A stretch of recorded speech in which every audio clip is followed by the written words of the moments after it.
29 and 95, that's uptown. 29 and 95, that's uptown.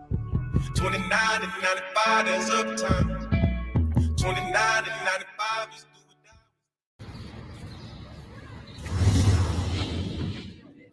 Say super globe. Fucking over, man.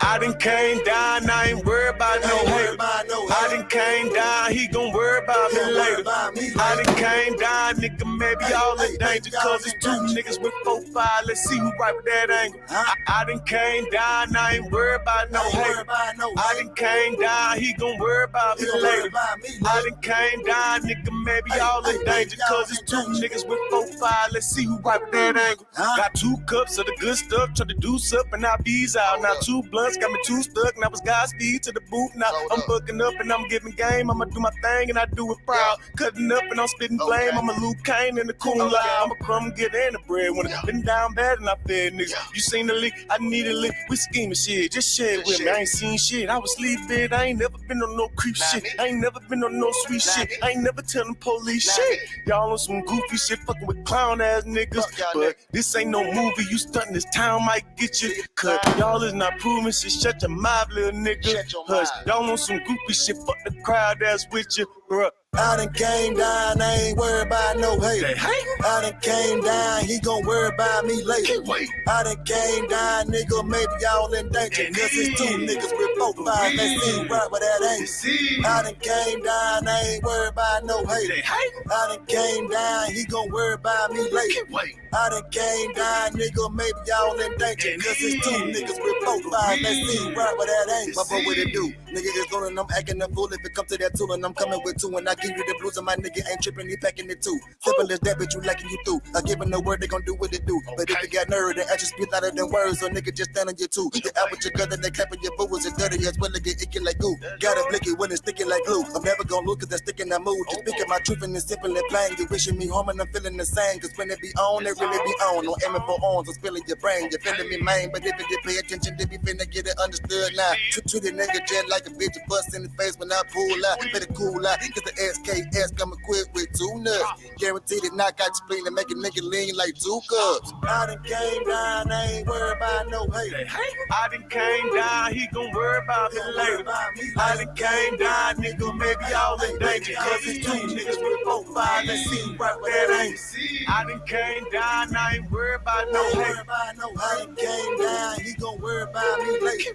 I done came down, nigga, maybe y'all in danger. Cause it's 2 niggas with 4-5, let's see right where that ain't.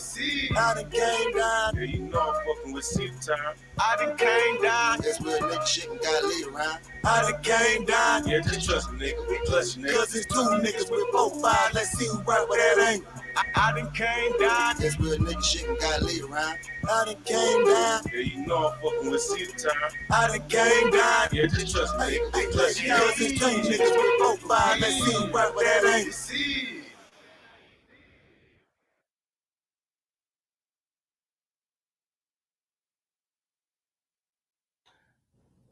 What it do, what it do, what it do. You already know what it is on a Thursday night. It's the Chop Up Podcast.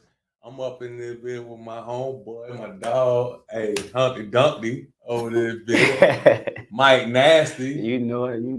Put together again. What's good, bro? Man, just cooling, bro. Goddamn, taking the time to figure out how to get around on my own again. Walking around the day without no walker. Stressing her the fuck out. Yeah, man. It look like I'm about to fall a few times. Yeah. I'm gonna okay. That's right on time. I was just about to remove the sound. I'm about to be like, oh, that didn't show up. I'm hoping that's I'm hoping she understands this. I'm a little prepared for this one. A little overly prepared. Hey. Yeah. You want all the smoke? I welcome all the smoke, baby. Okay. All the smoke. Oh, I welcome all the smoke. Hand you a seat. You want us to adjust the camera, do anything? Oh, yeah. You're gonna have to. Yeah, cause she orange. Yeah, she sure is. The same color as my shirt on the screen. That just tell you how mad I am. You mad? A lot of smoke. You mad? I'm big mad. What you big mad about? I'm big mad. Hold on. Let her get her microphone closer to her. What you big mad about? Hold on, man. She said, Don't try to be nice now, mister. Here. Pass it on down. See, you don't even know. You don't even know. No, you don't. You don't know for real. You don't even know. You don't even know for real. But we. Yeah. I doubt it. I don't. I gotta get your camera. Well, come on. Smoke. I gotta get your camera right. Yeah, that's what you got to do. You hyping us up right now. Right. They say she gonna give me all the smoke. No, you gave me the smoke. Now I'm got to get I asked her a question and you declined to answer. No, I did not decline. I didn't see it because some of us really work in our district. Don't have time to be on Facebook. Ooh, yeah. So no, it wasn't a decline. It was I'm busy with my district. You saw the one this morning though. You were tagged in the same one like you was last one. And I think I responded, didn't I? Yeah, this morning you did. I thought I did. But I had a genuine question as a listener. I wasn't trying to challenge you or no stuff like that. I had a genuine question. And you took it as a challenge. Let her clear her throat. No, I took it as it was said and put.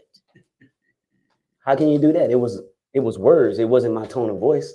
Well, it wasn't like we was 2 feet away from each other like we are now. The words that you gave. How? The words that you gave, they were not true. Oh, no, hold on. One. You got to talk to the mic. That was not true. That's number one. Where's the mic? Right. And because we're going to read that post that you wrote so I can comment. And I don't just want to comment on Facebook because I don't tongue wrestle. Yes, you do. That's what you coming up here to do right now. What you coming to do right now? I'm not tongue wrestling with you. I'm giving facts. Something that you didn't do. No. Listen. This is who I am. I'm not running for office. Thank God for that. Only because you wouldn't win if I ran against you. Only because you wouldn't. And you had the opportunity like anybody else did to qualify. Well, obviously you didn't do your qualification papers, and nor did you do your active papers. So if you want to run that back, how you know I qualified? Yeah, guess what? How you know I qualified? You would have if you'd have did the necessary things. If to be honest with you, now would it? Now for number 2, right? For number two, right? Do you actually know? Now it's not. He'll tell you. She'll tell you. You feel me, lady?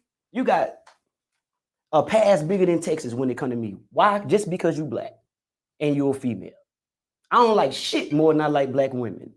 That's the first thing. You feel me? Me talking about attack you, that ain't what I'm here for. You feel me? Nah, I was asking a question. Pure and simple. It was just a question. Now, if you got offended by the question, that's your own prerogative. You have the right to do that. I don't have the right to tell you who and how to feel. You feel what I'm saying? You feel offended by the question. Because what you could have done, let me tell you. What I could have done was what you could have put done, a comment on the podcast that I was watching. Have done that's what I was doing. Why would I do that? Because you don't sit in office. Why would I contact you? Okay, well, if I don't sit in office, then why would you sit up and say what you said on that comment? Why didn't you refer I just asked a question. I asked a question. Okay, but you're talking about. I'm not. You talking about. So you talking about. For me, why didn't you you talking about the person that is in office? Because I didn't see you asking the on the podcast, right? The reason why I asked the question to you is because you breached the subject. You brought it up when you came up here and got interviewed, and right? Guess what I did tell anybody? If you have any questions or you want to talk about something, this is my number that you can call. So why haven't you called me? If you have you ever watched me talk to anybody else online? Have you? I don't know what you do. I asked you. See, that's the problem. I don't know what you do. But you know that's the problem. You didn't do your homework, so that means for real. No, you don't even know. You don't because you don't even know me. How? Because the things that you said, you couldn't know me. Because if you did, you would know that it does not cost $3,000 to qualify. It costs $300,000 to win. That's what it costs to win. That's what it costs to win. Now, here's what I want to know. You say you ready for the smoke. You say you ready for the smoke. You tell me who in the fuck won that shit for less than $300,000? Nobody. This is not a broke person sport. Politics ain't a broke person sport. Politics is a people sport, and people's got money. People believe in you, and they put money behind you. It ain't a broke people sport. And listen, you got $300,000, you not gonna win. Right. I interviewed DJ Hell. She was humble enough to say, when she was sitting right where you at, unless I get $300,000, I can't win. That's why I asked you, did you do your homework? Did you just automatically assume? You automatically assume? No. That's what my comment said. This is what it take to run for office. Regardless if it take $3. So it took $3 to run for office. You feel what I'm saying? Let's say it took $3. Hold on. She said she wanted to smoke. He go to smoke. I like to smoke. I don't even think this lady do smoke. You feel what I'm saying? All right. You feel what I'm saying? For real. I just dab my smoke. I don't even think that she do smoke. You feel me? This the thing about it. You feel me? You sat on this podcast and you did it. No, it's not ignorance. It's not ignorance. It's not ignorance. Ignorance is no. You know what? First and foremost, I asked you, did you know me from somewhere? Have you ever did your homework? The first thing that you should have knew when you came up here, you were talking to a career criminal. That made me ignorant on paper. You running for office for crying out loud. You running. Make you ignorant on paper, whatever. Sir. That make me ignorant on paper. That make you ignorant on paper, sir. Just because you are. You running for office. I'm not running for office. I'm not running for office. I'm not running for office. You don't understand that. I don't need to be rehabilitated. Why need to be rehabilitated? Why need to do that? Because why need to be rehabilitated? You are a career criminal. That's what you said. So you mean to tell me that's the life that you want? That's what you want to be seen as. That's what I'm not running for office. You here for an interview. It doesn't matter if you're running for an interview or not. You running for office. That's what this platform is for. That's what you was here for. Now, I ain't gonna lie to you. You can ask this man, you can ask that lady that just walked out of here. I agonized for a week how I can come up here and don't ask you no questions that make you look like a monkey ass person. I wanted to make you look and sound as attractive as you could as a candidate. But you walked in this motherfucker talking about you want to smoke. Here go to smoke. You don't got financially enough money to beat nobody who gonna run. Straight up and down. They're gonna out-advertise you. They're gonna out-market you, whether or not your issues are correct or whether they're wrong. You playing in a field that you can't compete in. Your contribution started at a little less than $3,500. And then on top of that, you spent $4,700. Or is my numbers wrong then? Because if you say they are, I'm gonna pull them up. I'm gonna put them on the screen. Easy. Easy. No. Easy. No. I think everybody got an attitude. everybody don't got an attitude. It looks like you got one now. Everybody don't got an attitude. It looks like you have one. It looks like you do have one. When we said we was gonna do this interview, you said when it's her time to talk, you're gonna be quiet and let her talk. So I also said I wanted to talk about politics. I want to talk about no fucking Facebook. Facebook is for Facebook. You ain't want to talk to me about that question on Facebook. Pick something else to talk to me about. But that's what you came at me with. No, I ain't come at you at all. Yes, I commented like thousands of others could have commented. Ask your question that you asked on Facebook so we can get a this is what I want to know. Why did you spend the 2 hours and 50 minutes and 45 seconds that y'all talked? You talked about a whole lot of shit. You're doing exactly what you're doing now. You're holding papers because you got notes of all the shit that you want to say that's contentious. The only thing that I want to know about Franscine Mathis, I don't give a fuck what it is. This is what you did last time. Thank you. For real. I ain't running for office. You came in here and said you wanted all the smoke. It doesn't matter if you're running for office or not. You came in here and said you wanted to smoke. It's live. It's live. It's live. It's live. It's live. I'm not being ignorant. I'm not being ignorant. You don't have the financial capital to beat Michelle Saul. I tell you what. You don't have it. You don't have it. Oh, well, I haven't seen you donate nothing. I'm not going to donate to your campaign because I don't agree with your values nor your morals. And I don't agree with you. But I'm not running for office, so that's a moot point.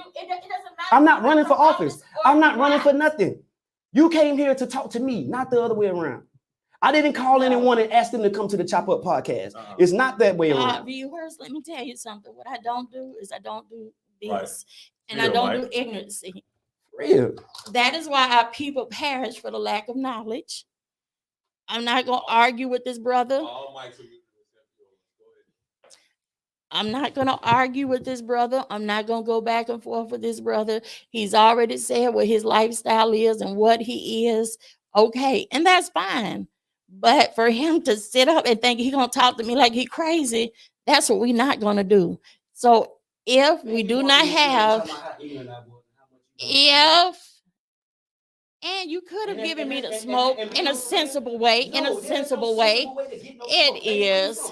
It is. We do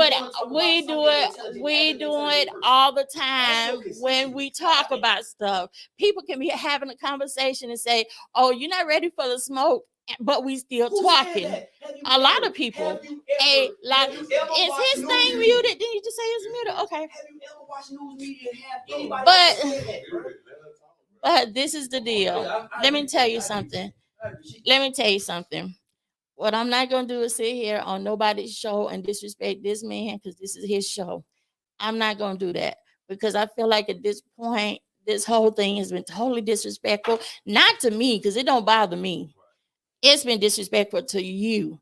And I think the apology needs to go to you, not me and no one else. To anybody and not... You weren't respectful of my time. Not. That's what you wasn't. You weren't respectful of my time. I even told him that. The podcast started at 7 o'clock. I told anyone it started at 7 o'clock. Well, you can exit the room. We don't need you for this. Okay, so anyway. Anyway, it doesn't matter. It doesn't matter what you think or nobody else. And that's just how ignorant you are. It's not about being elected. It's about... Go ahead on. You have already called me stuff when sitting in that table. Sitting right here. The things that you said. Was very disrespectful. The things that you said. No, I didn't. I just said I didn't agree. Okay, look, this is the deal. This is the deal. I prepare for this. I ain't gonna let you off the hook. This is the deal. I ain't gonna let you off the hook. You don't have to let me off. You don't. I'm gonna let her finish. You don't have to let me off the hook. Speaking about me if you don't want me to say nothing. Let me tell you this. This is what I'm not gonna do, people. And we can do this podcast again with you and I. Okay, this is what I will tell the public and what I will tell them. I don't know this dude. I've never met this dude a day in my life. I have nothing against him at all. But this is what I will say. I'm not going to be in a room with someone that feels like that they have to talk the way he has spoken. Because I think you would even say it's been disrespectful. I would even say it's been disrespectful. Okay.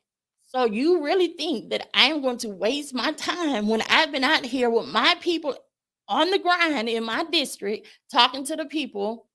You think I'm going to waste my time? You wasted my 17 of my minutes by showing. I didn't waste your time. You could have left. I could have. You could have left. Didn't he just say that I was talking? Didn't you say that? Well, don't address me. I didn't address you. You said this dude. My name is Michael. I'm not this dude. Miss Franscine Mathis. Bruh. You feel me? Come on, man. No, she's running for fucking office for crying out loud. Okay. Regardless of what I say. So she running for office. Regardless of what I say, but so she's let not her gonna keep finish disrespecting me, because talking about how ignorant I am. But she responded to a comment that you love. She responded. I don't want to talk to her about Facebook. I want to talk to her about jail. On Facebook, that's why we it was here. a political That's question. not why we here. It's a why we here? It was a political question that you asked, bro. I'm not here to argue with you about nothing. It was a political question that I don't you asked, argue though. about nothing. I don't want to argue Read with the you question about that he asked. shit. It was a political question what? that you asked, bro. I asked her a question. So she got it. That's the question you got in your head?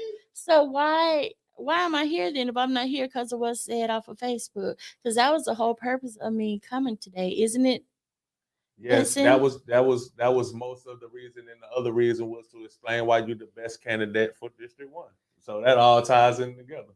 Yeah, pretty much. But every time I've said something about being a candidate for District 1, he blows up.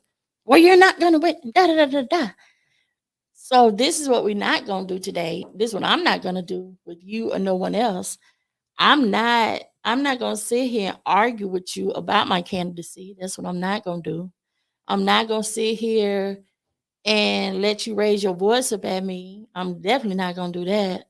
That's just ain't gonna happen. Because that's disrespectful and that's very rude. And you're not gonna disrespect me like that. I'm just gonna tell you. I mean, it doesn't matter. You just, I'm just letting you know you're not gonna disrespect me. Come on, Mike. Let her finish, bro. Just let her finish. Okay. She said that. You said that. Let her finish. So the reason why I am running for District 1 is these are a bunch of laws that your Republican state house reps have made. Do I agree with them? No, I don't agree with them. Do a lot of people disagree with them? Yes, because we've had meetings about these laws. And one of the major laws that I am definitely concerned about, and I think you and I talked about this the last time that I was here, is where they took out Black history out of our schools, and they agreed to do this. The lady that I'm running against, she was one of the people that agreed to do this. Do I disagree with that? Of course I disagree with that, because I feel like that not only do African American children deserve to know their heritage, everybody should know this heritage, because as we know, we built this country on our back. And we need to know about our ancestors. We need to know what came before us so we'll know how to get to where we're going. And I think that is very important for us to know those things. Another reason why I am running for office, because I do see a lot of our young Black men going to prison and getting incarcerated, being over sentenced and getting way too much time. And as you know, the prison system is only housing these people. They're not rehabilitating them. And that's why I have a nonprofit organization that is built in with Stratford University, where the books come to them. They do the lesson at the prison. They turn those books back in, they call them modules. Right. They turn those modules back in, and at the end of that module, they will receive a high school diploma. And then if they say, well, I want to go further, then they can go and do it as a college thing. But the thing is yes, they do have to pay for it because it's not given through the prison. This is something that my nonprofit organization does. And if people do not have the money for it and they want to do it, we do try to, do fundraisers or whatever we need to do to try to, help them do that. Yeah. So one of the biggest things is, like I tell people, is that I know a lot of people say, why should we care if they are rehabilitated, if they're not rehabilitated? The reason why is because they got to come back into our community. Right. And if they're not rehabilitated and they're not able to get a job or they're not able to start their own business, then what else is there left to do but to go back out in the streets? Right. And that's something we don't want to happen, because we don't want recidivism. We want them to come out. We want them to be rehabilitated. And if not, give us a chance to reach out to them and give them the opportunity to take some classes or to try to get them a business started or try to do something to rehabilitate themselves. So that's another reason why I'm running. And I know you know about the environmental problem in Wedgwood, Rolling Hills. That is an ongoing situation. I was born and raised in Rolling Hills. Right. A lot of people that started this fight 10 years ago, they're not deceased or they're really sick. They have asked the lady that I'm running against to please help us. I have went before county commission. I have went before city council. We have discussed this several times, me and Lumen May. Right. We've worked together side by side. We did get the Rolling Hills landfill closed down, but the problem with that is they still got all the debris, all the chemicals, all the trash. Yeah, it's still there. So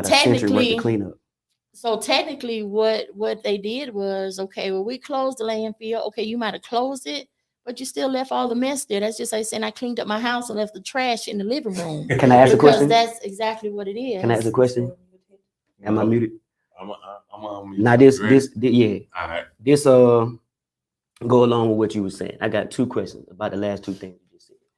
We're gonna first start with what you said about prison, right?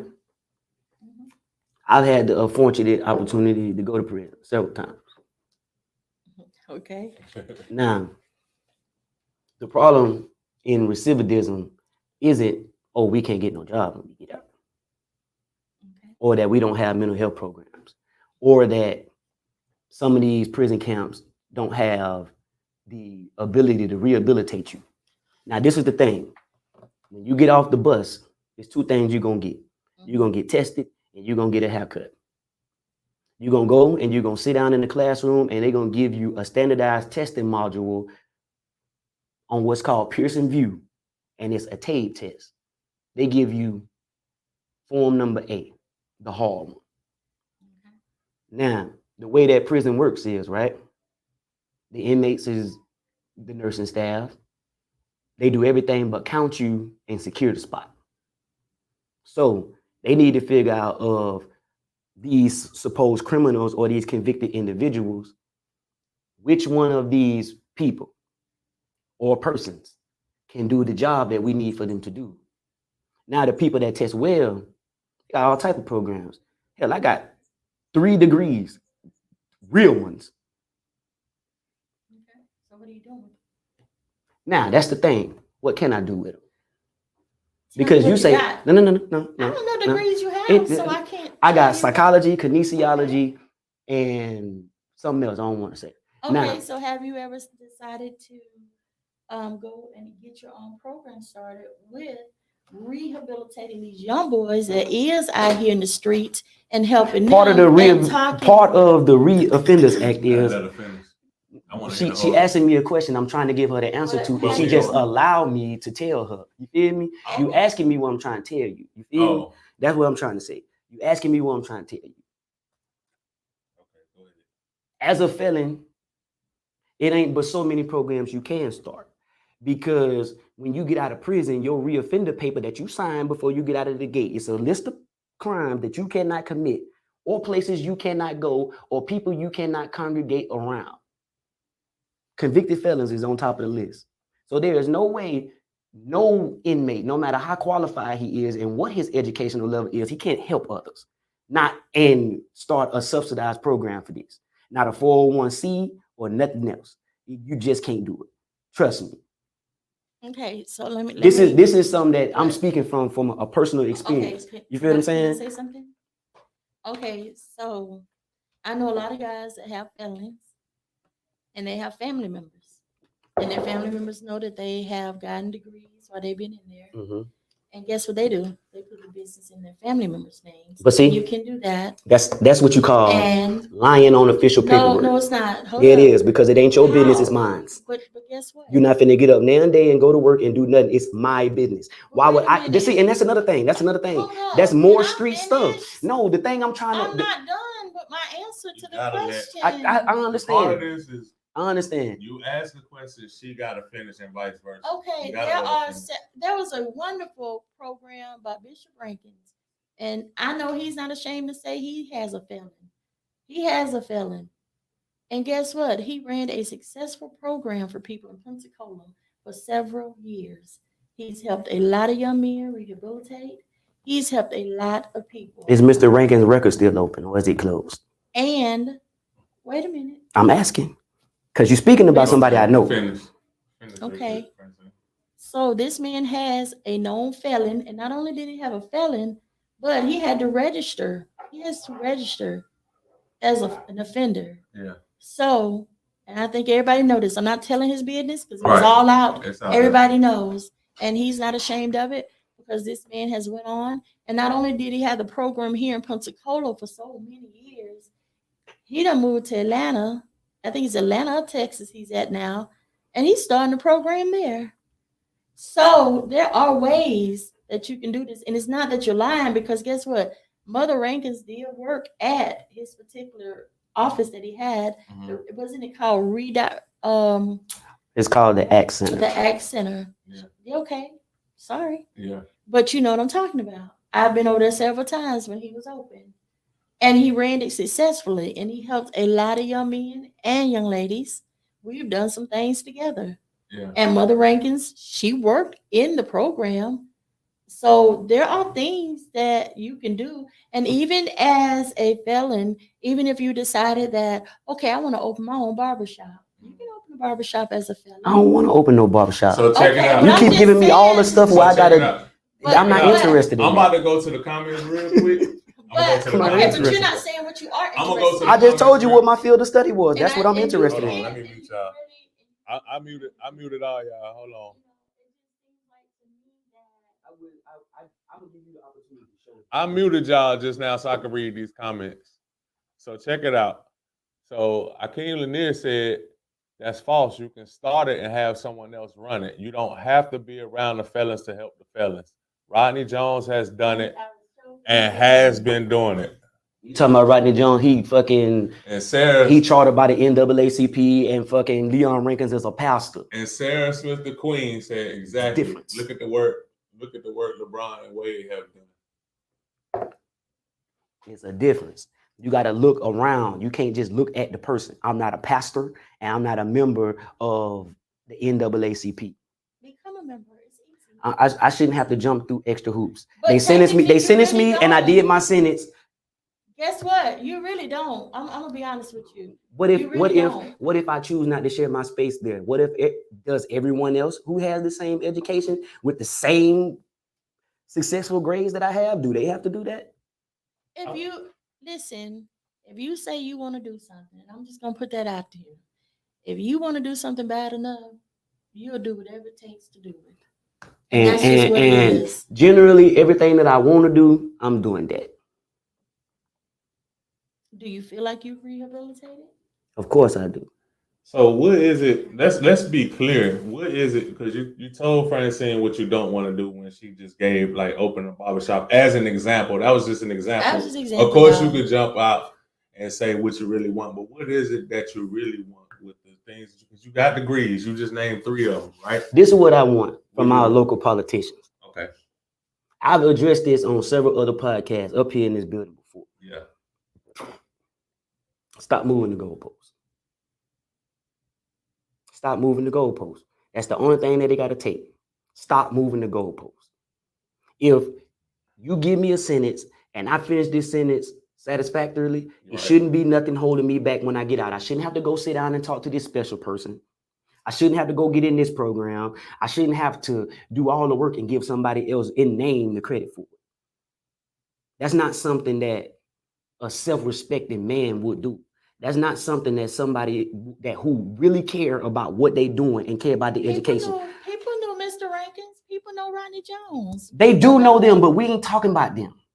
We talking about me getting something and putting it in somebody else's name. Unbeknownst to you, that's the problem with over a vast majority of the brothers that's actually locked up. They ain't rehabilitated for real. But when they get out, it's a lot of stuff they can't get and can't have. Autonomy is one of those. We live in a society where per our preamble, we have the right to live free and prosper, correct? But none of the first 5 preamble apply to a person once they get sentenced for a felony. You saying once you do the crime and do your time, you come out and you still sentenced, you still serving a sentence. Right. Guess what? I'm not disagreeing with you at all. I'm really not. I'm gonna be honest with you. Like I've told this to DJ Hell too. Like I'm not disagreeing with you. 99% of the people who get out of prison, they are rehabilitated and they are twice as smart as a whip as the people who run things in this town. And guess what? Sometimes because they had to learn and apply the skills on their own in order to get out. Because I'm gonna tell you, game time ain't an easy thing to get. Okay. And guess what? I totally agree with you. But sometimes you got to go through some hoops to get the basket into the goal. No, you don't. Yes, you do. No, you don't. Hey, let me tell you Ron something. Williams said, "Real talk, Mike." Hey, so y'all both, y'all got supporters on here. You don't. But let me tell you something. But listen, I'm not disagreeing with you, and that's the problem that you're not understanding, sir. I work with prisoners. I go to the prisons, and I teach a class how to be a better man. I've taught that class at Century CI. So I'm not disagreeing with you at all.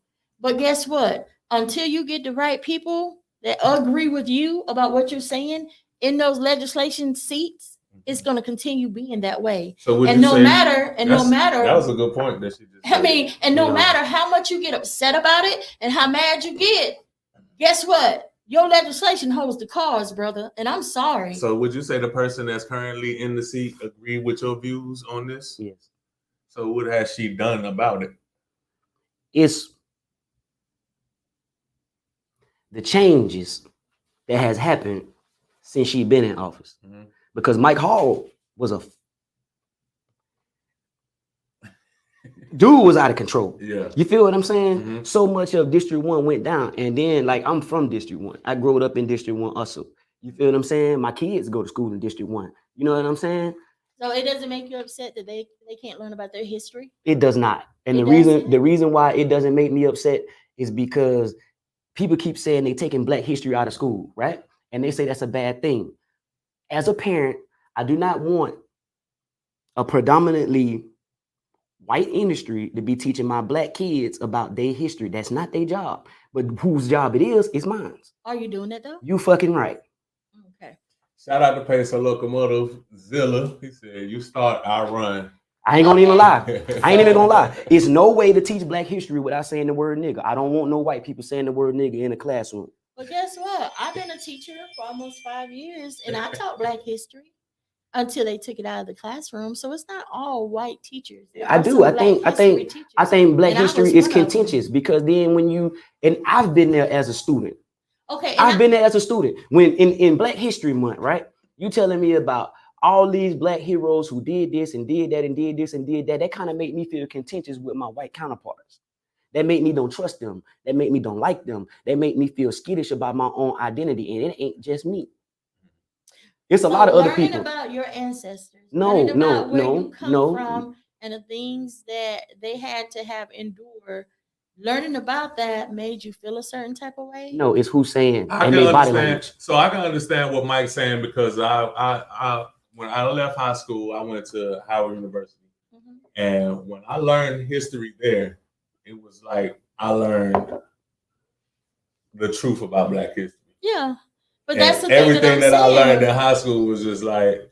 But that's what I'm saying. We've got to get to the truth. Yeah. We've got to be able to teach the truth. We have never really been able to teach the truth. I don't think grade school is the place for it. So we're just supposed to keep teaching them European history and they never learn about their own history. I would even argue, and I was a straight A student at PHS. I was in the baccalaureate program. You feel me? Like it's a lot of teachers up there tell you. You feel me? I do not feel like Black history is for school. So in other words, you're saying that you don't feel like that we have the right to teach the children about where they come from, these wonderful Black inventors that we have, these wonderful, we have some really educated, intelligent Black people that we come from. And you don't think that we have the right to know that until we get to become adults? So here's somewhere along the line, right? You got to have the fortitude to ingest what you learn, because as a teen, right? That's why there's age requirements on certain things, because I could say at 16 years old, teach you gun safety. Well, the lady that you say is a good state rep, she says it's okay to get a gun at 16. So hey, I do too. I don't think so. I do too. You have not met now. Didn't you say you had a degree in? I do too. I do too. You know the reason why I think that at 16 you can get a gun? Because at 16 you can register for what's called selective service if you are a man. When you were 16 years old, you got your first ID and you registered for selective service. So did I. That means that I can get drafted to a war where I can ultimately die over something that I may don't even understand correctly. Well, let me explain to you. So I can go shoot a gun for this government, but I can't protect my own home. Can I? Okay. Let me tell you the difference between that. I have two sons in the United States military. They went at 17 years old because I signed the paper. But guess what? When they went to basic training, they had not only thorough training with that gun, professional people training them to use that weapon. They also had to go through a psychological evaluation before they even allowed them to even do anything with a weapon. And if you did not pass all of those trainings at the end of basic training, you did not pass basic training.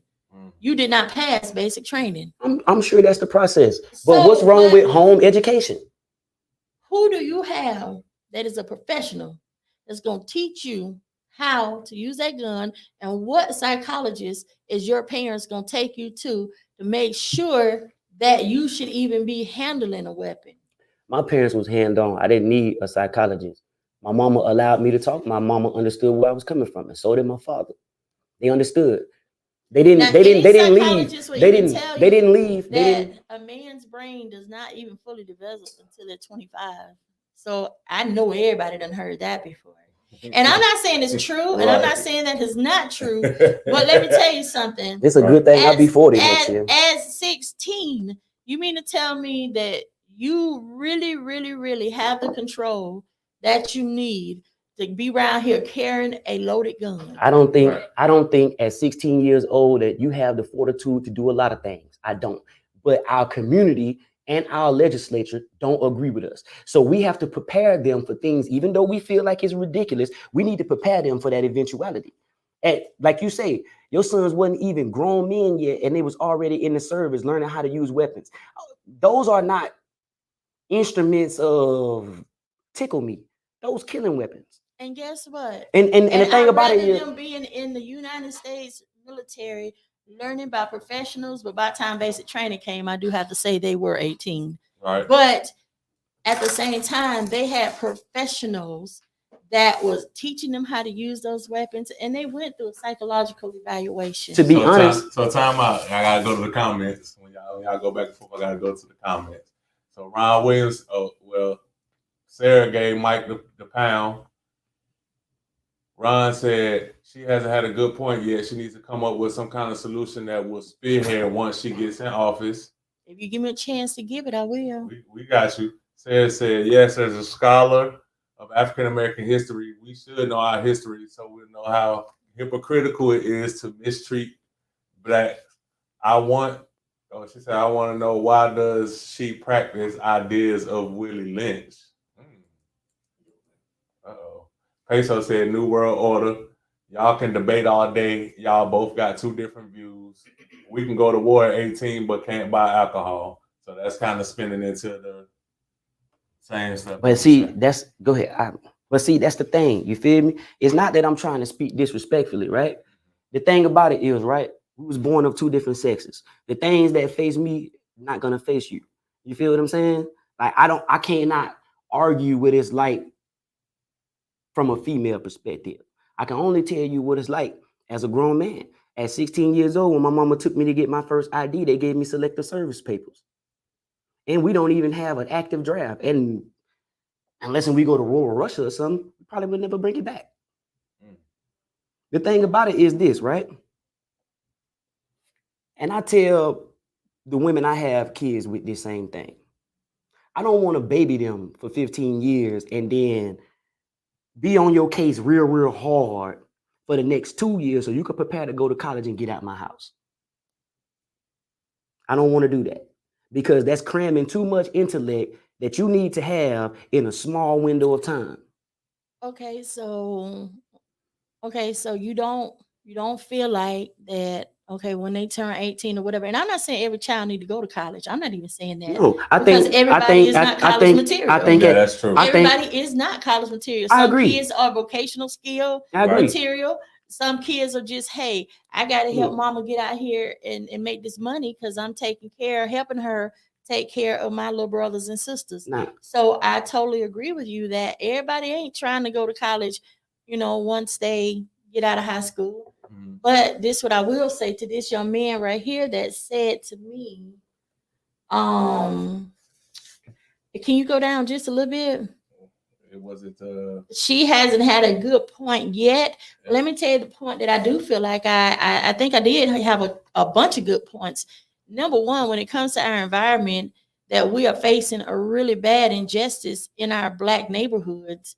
I don't think that they would have put 11 landfills and 16 bar pits in Marcus Point or Scenic Heights. I know they hadn't because they haven't done it, and I know they haven't. But they put it in Wedgewood. How long had the landfill been there? The landfills have been there for about 15 years now. For 15 years? When the first house was built in I'm glad you asked that. My parents was one of the first people to get a house built over there, and I'll be 52 in July, and they was there 2 years before I was born. So for 54 years, it was houses there. So it's roughly like 5 years younger than Lincoln Park. So yeah. Okay. So pretty much they did not ask to put these landfills there or those bar pits. They just put them there. So as time nobody from the county zoning commission said that this is where the landfill is going to go? So they just opened up and did illegal business over there? Yes, they did. For 20 years. Yes, they did. Me and Lumen May personally looked it up, and there was never nothing written. There was nothing never said that they was putting landfills over there. For all those years, they're drinking that water, they're smelling this stuff, wondering, what is that? What is this? They had no idea what it was. They had no idea that the water was being contaminated. They had no idea of none of that stuff.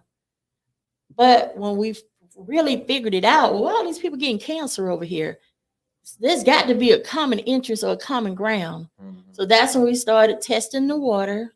We started testing the air quality. And that's when we found out that, the water had been contaminated by all the chemicals and all the stuff that they was putting in these landfills. And because the water lines that is in that area, they are so old. And I did bring this paper with me that I had written up within Weekly about what is going on with the water lines, with the air pollution. Right. Right here, even an ECUA worker even said that the water lines are over 100 years old. Damn. So is that a city problem or is it a homeowner problem? It is a county problem because over there is the county. Right. So it is a ECUA county problem, and it is on them to get the water lines fixed, because it's not on the people, because the water lines go from each neighborhood to each neighborhood to each community.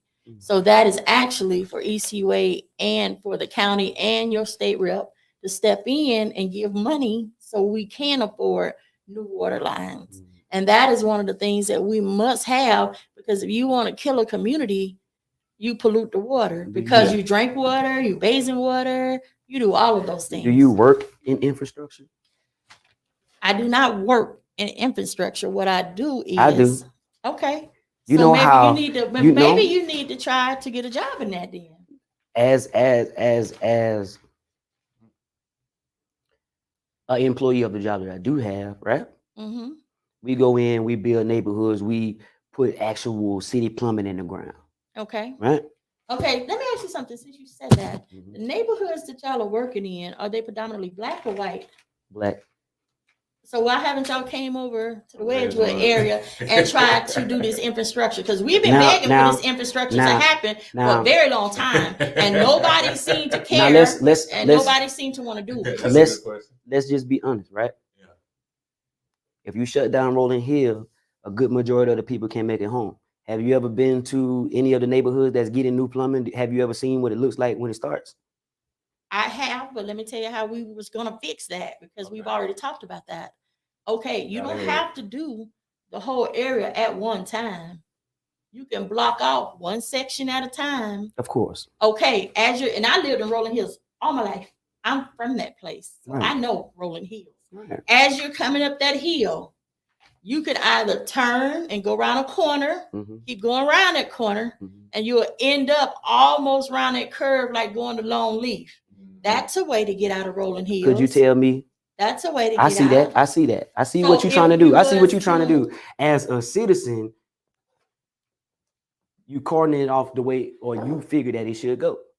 But the thing about it is, right, when you give that plan to an urban developer, they have to take into account how much of this route affects the water system beyond just this quadrant.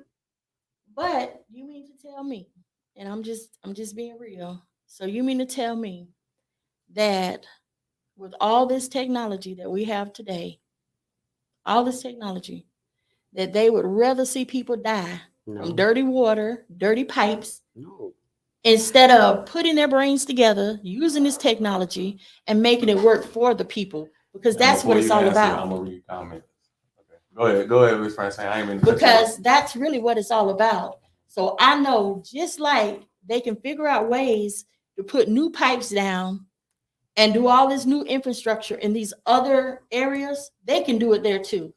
Matter of fact, you can do it. This paper I have, I spoke to the people of ECUA in this paper, and they said themselves respectfully, before you go, I'm going to interrupt, and I swear I'm gonna try to stop doing this shit. But ECUA do not install City Plumbing. You have other companies that they subcontract to do that. So there is nobody at ECUA who would know that. They don't even have an urban development department. They don't have that.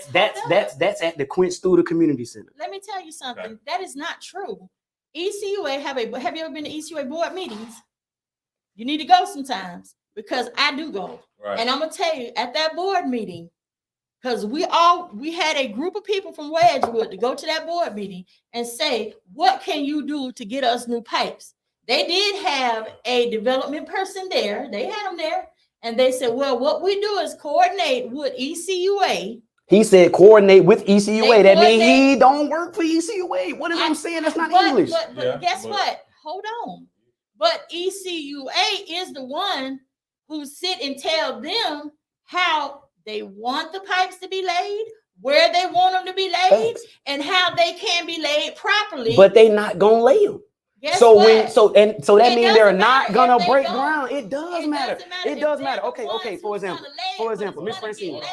And they're going to be the one to give them, from this place right here to this place. Okay, we have these amount of pipes and this length, because he sat right there and put it on the screen for us to look at. So he wanted the contractor to do it. But he got No, that's not what I'm saying. That's what she's saying. That's what I'm telling you, because they said we will hire these particular people to do it, and we will have ECUA people out there because that those pipes is ours. The water that's coming through those pipes comes through ECUA, so we will be overheading it, but we will have subcontractors helping us do it because the area is so large.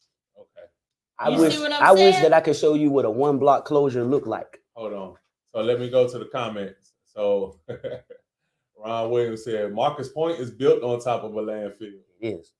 And then he said she couldn't have grew up in that area, but she said she from Rolling Hills, so she from Wedgwood area. From Rolling Hills. I'm not gonna tell you where you from. Ron from Wedgwood too. I mean, so clay pits.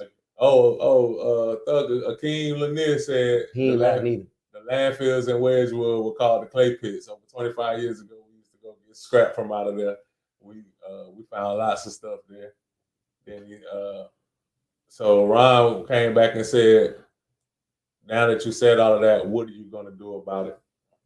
So then the biggest thing that we're going to do. Hold on. Okay. Then I'm going to read them all. Then David Benjamin said, this is why we need DeSantis gone. He don't give a flip about Florida's environment. Word. All right, I can't say Shannontown residents still have old septic tanks that's polluting their water. Said between Trump and DeSantis, they selling. All right, now back to you. Okay, so I'll tell you what I have already done. Okay, we have meaning we had a group of people. We went to county commission. We explained to them how the odor is terrible because when it rains really bad, and you could just smell it. It's terrible. And if you come into Wedgwood, you'll see where it says sulfide may be present, call this number. In other words, it's telling you, come on in here at your own risk because it is present. Basically. So I fought to get a monitor in front of Longleaf Elementary. So when the sulfide rate is really high, at least the children will not go outside and play and they won't get contaminated and get that stuff in their lungs. So we were able to achieve that. Like I said, we did get the Rolling Hills one closed down. We even got Eager Beaver closed down, but your state rep, Michelle Salzman, gave them a permit to reopen. That was crazy because I was working for Eager Beaver then and I got laid off. So, I mean, but you got to think about it. Let me tell you I'm thinking good. I got a lot of child support I couldn't pay because y'all felt like that business was in the wrong place. It was in the wrong place. It was in the wrong place. It was in the wrong place. I'm not arguing for that. I'm not arguing about that. I'm not arguing about that at all. Keep their business going. We're just saying take it out of our neighborhood. Right. Because at the end of the day, when y'all got ready to release all of the oxygen and all this stuff out of this big thing that y'all use to crush up the mold, all that stuff was what? In the air. Yeah. When you release it, it was in the air. And who's breathing it? The people that live in that community, because when you got off of work, you went home to your community and we were still there in our community breathing this stuff. And then on top of that, I got the pictures in my phone if you want to see them. Y'all had methane tanks right there on the premises, and that may have been good for y'all, but if it blows, our resident is screwed. That's a big if. That's like the same And for so airplane what? crashes, And and it we know doesn't that's the matter. safest way of travel. I mean, but it's in our community. Miss Francine, Let's be honest. Would you want that in your community? Tell the truth. Would you want methane tanks in your community where your children live and you and your wife and kids play and whatever y'all do? Do you want it in your community? Do you want to breathe all that stuff that thing is letting off every day? Are you asking me yes or no and limiting it to that, or are you asking me to give you an example? Or give you... just say yes or no. Do you want it in your neighborhood? Would you want it in your neighborhood? Yes. No, you wouldn't. You won't want your children breathing that. I told you. There's nothing that I can say, bro. There's nothing that I can say. Why would you want methane tanks in your neighborhood? Why would you? I want to hear that. Now listen to me, Big V. You feel me? Yeah. In order to fix a problem, you feel me? You got to look at the solution on both sides. You feel me? Construction materials are dangerous. Construction lead death. It's the number one leader of death of anything that you can measure in the United States. It's dangerous. Everything that you work with is dangerous. And that's okay for you to work No. But what's not okay is you don't want me to bring what I need to fix the neighborhood into the neighborhood. You want to tell me how to go about it, and this is not what you do for a living. But let me tell you. I want to the thing about it is how you would go about it. Because how can you tell me. I'm trying to tell you, close it down and move it. No. Close it down and move it. I understand that, but you asked me. You feel me? Can you let me talk for crying out loud? You feel me? It's his turn. It's my turn. Go right ahead on. Do your thing. It's your turn. But I can't understand how somebody can tell me what I would want in my neighborhood. I didn't tell you what you wanted in your neighborhood. You said what I like it in mine, and I said I wouldn't mind. Now can I explain to you why I wouldn't mind? Explain why, because we know what you don't want in your neighborhood, and that's fine. That's fine. I want to know this too. I want to know this answer. Me too. Go ahead on. In order for something to be in your neighborhood, right, or for it to be anywhere, right, it got to be environmentally safe. We don't get to play that game with our American industry, meaning blue collar workers. Anything construction, anything where a person got to work with their hands, right? Right. We don't get the opportunity to say that we need the industry, but I don't like what you use. What you use is potentially dangerous. The entire job is potentially dangerous. Mm-hmm. You feel me? Yeah. Now, and to spur that on, right? Let's just say nobody brought no methane tank, right? Because if you're gonna dig up sewage, right, you gotta pack it somewhere in this methane tank. You're not gonna let this raw sewage go on the ground. Same thing with Eagle Beaver. They cleaned out porta potties, bro. You're not gonna take this human waste and just run it on the ground, bro. You're gonna put it in a tank that the government say this is safe. Technically, they didn't say it was safe because y'all got a fine for that. I just want to tell you that. I didn't get a fine for shit. Well, they got fined. I didn't get a fine for nothing. Well, they got fined for having the methane tanks there. Yeah. And then not only did y'all have that, but after work hours, Eagle Beaver turns into a shooting range. And people's houses is like right across the fence. And people will wake up and find gun shells in their backyard. I hung out in Wedgewood all my life. We did that as free citizens. What? Shoot and go fight. Now, it's somebody who will say that in a few minutes. You feel me? That was the fight zone for Lincoln Park. Make it right? No, it doesn't make it right. But I cannot point fingers at this group of people when every group of people do the same thing. Every group of people do not. And I'm gonna tell you right now, Wedgewood was not just a fight zone. Everybody wasn't fighting and shooting and killing everybody. I don't know where you get that from. Yeah, only somebody with your opinion would agree with that because the crime is pretty high in Wedgewood, Miss Francine. It always has been. It has went down. You can ask Chip Sims that. I'll call them for you. Hold up. Akeem Lanier said that's why we have zoning laws, residential versus commercial. Exactly. So these people were zoned for the right place. They were zoned for the right place, and it pissed off the residents, bro. It pissed off, bro. No. The same way. And I work for companies that put plumbing in the ground. You feel me? Yeah. If you block off Wedgewood, you feel me? One block. Let's just say if you start at Kemp, it's your neighborhood, and I'm gonna spit it out to you from your neighborhood, from where you understand. I'm gonna use the streets. So now, Kemp until Diamondary is 1 block. So what's your point? If you block that block, just that block, right? You got to change the way the school buses move. So guess what Pine they did? Forest. Hold up. So guess what they did when that You gotta little change tiny traffic. bridge? Do y'all remember that change little tiny traffic. bridge got closed down, and we had to go all the way around just What to bridge? get to, Where at? when you're going over this little bridge to Yeah. go to Pine Forest. Do you On remember what that? street? They closed that bridge down before going to Pine Forest High School. They closed that bridge down, and for the whole summer, everybody was going around. Even by the first week or two of school, the school buses had to go around. Did that make you feel guess happy? what? I didn't care about that because that improved the community by improving that bridge. And what I'm trying to tell you, I'd rather go 1,000 miles around to get clean water. I'd rather go 1,000 miles around. Let's say that clean is water. real. Okay. Because I'm gonna tell you right now, I do agree. I'd rather do I that. do agree. I was about So, to say I it do don't- agree. it don't I make do no agree. sense. But I would like to finish my question. Okay. If you block off Kemp to Diamondary, right? Yeah. Everybody who stayed to the right side of Kemp, how do you get to your house? Yeah. Because you can't go up in front of the Platte City and get around to every street that's back there. But if you but yeah, because I know where I'm at. You feel me? This is an area that I frequent all the time. You feel what I'm saying? You can't, if you block off Kemp to Diamondary, right? You can make it somewhere where you can kind of like make a route to get anywhere else, except for if you were gonna go Kemp down Rolling Hills. Yeah. Now you stuck. Yeah. That's a lot of people that live down there. So It's more than 100 homes there. So real You quick. can go around. I'm gonna tell you how you can do that. If you say Kemp and then you go all the way down there to a friend of mine, she lived down that way. And what you can do is when you go around that little curve, and you know what Cedar Grove Baptist Church at and all of that.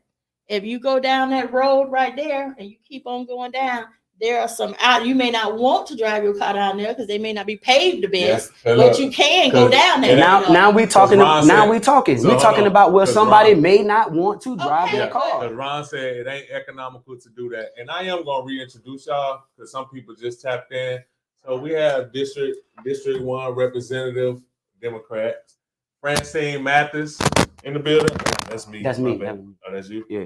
Franscine Mathis in the building. And we also have DJ Myke Nasty. And we just having a talk about things that are going on in District 1, issues. And Franscine is coming back with what she's going to do about it if she's elected in office. And we're back. All right. Okay. Now I like to add this Right. before you go back to your rambling notes. They're not notes. These are bills that will be affecting you and your children. Yeah. It won't And if be. you don't It believe- won't be affecting me as badly as you think. It will Yes, be it affecting. will. No, it won't. Yes, it will. No, it won't. Yes, That's it because you think that I'm not abreast about these issues. You think you telling me for Okay. the first time. So this is my thing. Go ahead on. So since you say I got notes, Go these ahead. are notes, y'all. These are bills that have been passed by your legislation. And the only way that we're gonna get away from these bills is you get out there and you vote on someone who feels the same way you feel. But anyway, go ahead on. I'm gonna let you talk. Before No. you, I know you about to answer this, but before you do, because we can go on and on about that part of like redoing pipes and stuff and Wedgwood and all of that, but I hear what Ms. Francine is saying, and I also hear what you're saying. But from what you're saying, what's the solution? Like, obviously, pipes do need to be redone in that neighborhood. So, like you said, if you cut off that one block with Diamond Dairy, it's fucked. It's fucked, bro. It's for fucked. Yeah, Wedgwood. but it is another But way it's to go. it's the worst area of But- Wedgwood, bro. But Rolling But- Hills so is the you worst. wanna- so It's the wait a worst. minute. but that's almost saying that we just ain't never gonna do it because of that. No, But now I no. wanna- What it would take, what it would what it actually would take, take is what I what want it to would know. actually take, right?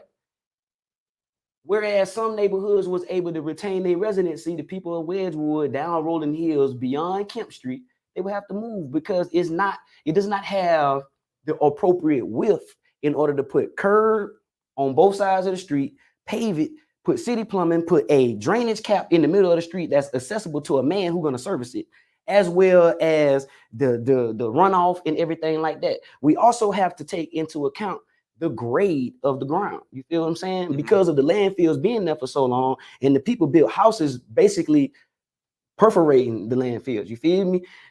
trucks have to have a certain gradient when they come in and when they exit a place. You feel me? They already coming in and coming out. So what are you talking about? And but what I'm saying is, right? I mean, it has been changed to support their weight, but not the weight of a regular car. Right. You feel what I'm saying? She keeps saying about ECUA board members every day.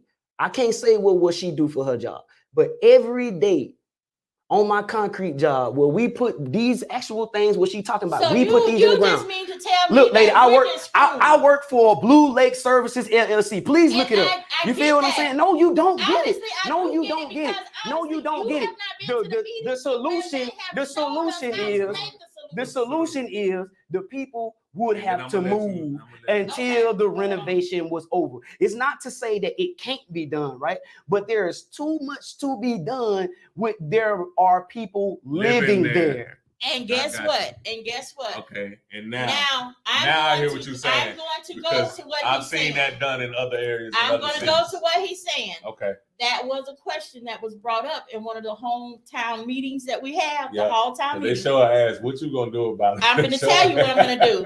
When they ask us if we have to move, then what? Now that's where the state come in, and that's where we get the resources to get the money for the people, to tell them just get what you absolutely need, because these people that he worked for say it's going to take us 6 weeks to do this. Okay, 6 weeks to do this. Guess what? And I hate to tell y'all what we always do.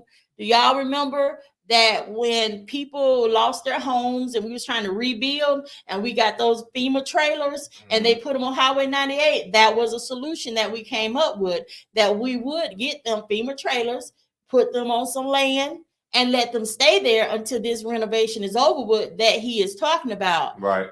That's a solution. And that's a good solution, because guess what? The state will be paying for this. They don't have to pay for nothing. All they got to do is get what they need, pack it up, move into that trailer. Everybody may not agree with it, but guess what? It is decent living. You're not paying rent. You're not paying lights. The state is paying for it all, because we got to get this matter cleaned up. So would that be effective in Wedgwood for people that are renting homes there, or just owners? No, that can be effective for renters as well, because how that will have to go is those people that they are renting for, if the state steps in and the state declares this as unfit, because they can't say this is an unfit home to live in at this time. These people ain't even going to be living there. You cannot charge them with the way that the landfills is structured and the way that the pipes and stuff is rusted and stuff. It's the exact same problem that Escambia Arms had. They closed Escambia Arms. To be for real, the only way that you can handle and fix Wedgwood, you feel me? It has centuries of trash that been trucked in, bussed in, and dumped. It's not the residents over amount of time than just threw garbage bags out there. This is the city truck this trash from all over this county and dump it there. That's what she was saying. You feel what I'm saying? This is not came after Wedgwood was already under development. That's right. Yeah. Now this the thing right here, right? The damage is done. It's not irreversible, but there are a lot of things to get out of that. It ain't a year's job. No, it's not. It's maybe not a 5-year job. But it's not going to take. Now, wait a minute now. How long do we think that we can displace our citizens of an entire neighborhood or just in zones of a neighborhood in order to do that? Let me tell you, you got to think about it. So what's going to happen when you don't do it? Just because you're scared of being rezoned or replaced.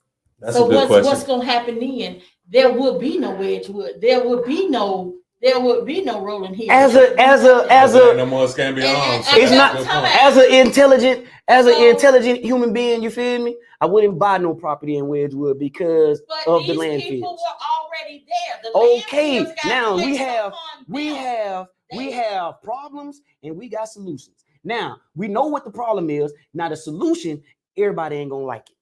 Some of y'all got to sell these houses and fucking move. That ain't gonna happen. It's not gonna happen because it's too much pride. You want to hold on to trash rather than get the fuck away from it.